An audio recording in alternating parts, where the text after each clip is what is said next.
नागपूर जिल्ह्यातील खापरखेडा पोलिसांनी उत्कृष्ट कामगिरी करत बेपत्ता झालेल्या 16 वर्षीय मुलीचा अवघ्या 24 तासात शोध लावला आहे।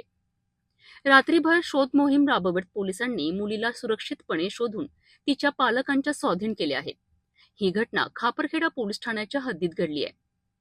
प्राप्त माहितीनुसार तांदूळवाणी येथील एका 16 वर्षीय मुलगी 10 मार्च रोजी दुपारी बकऱ्या चारण्यासाठी शेतात गेली होती।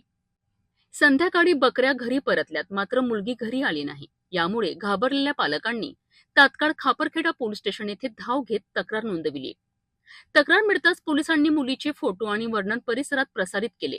तसेच खापा, पारशिवनी आणि केळवद या शेजारील पोलीस ठाण्यांनाही माहिती देण्यात आली। दरम्यान वरिष्ठ पोलीस अधिकाऱ्यांच्या मार्गदर्शनाखाली रात्रीच्या वेळी टॉर्चच्या उजेडात संपूर्ण शेत, शिवार, जंगल, नदी आणि नाले परिसरात शोध मोहीम राबविण्यात आली। मात्र पहिल्या रात्री मुलीचा शोध लागला नाही। यानंतर दुसऱ्या दिवशी सकाळी पुन्हा शोध मोहीम तीव्र करण्यात आली। मुलींच्या कुटुंबियांशी, शेजाऱ्यांशी तसेच ती शिकत असलेल्या पाटण सावंगी येथील आदर्श विद्यालय पाटण सावंगी येथील शिक्षक आणि मैत्रिणींशी चौकशी करण्यात आली। अखेर पोलिसांनी नदी आणि जंगल परिसरात शोध घेत असताना पराठीच्या शेतात बोरीच्या झाडाखाली मुलगी एकटी बसलेली आढळली। पोलिसांनी तिला तातडीने ताब्यात घेत सुरक्षितपणे पोलीस ठाण्यात आणले। या प्रकरणी भारतीय न्याय संहिता कलम 137(2) अंतर्गत नोंद करण्यात आली असून पुढील तपास सुरू आहे।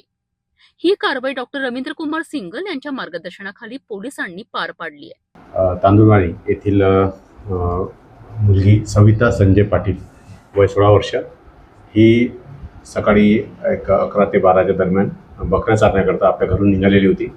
ती संध्याकाळनंतर परत न आल्याने तिच्या घरच्यांनी त्या दिवशी रात्री उशिरा पोलिसांना माहिती दिली।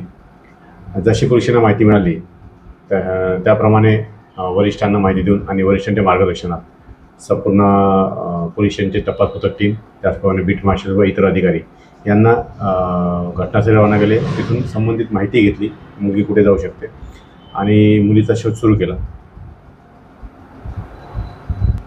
संबंधित मुलीचा शोध घेतला। ज्या ठिकाणी ती बकऱ्या चारण्याकरता त्या शिवारामध्ये गेली होती, त्या शिवारामध्ये शोध घेतला। बकऱ्या घरी परत आल्या होत्या, परंतु मुलगी सायंकाळपर्यंत परत आली नाही। तर आपण त्या शिवाराच्या आजूबाजूची सर्व ठिकाणी भेटी दिल्या।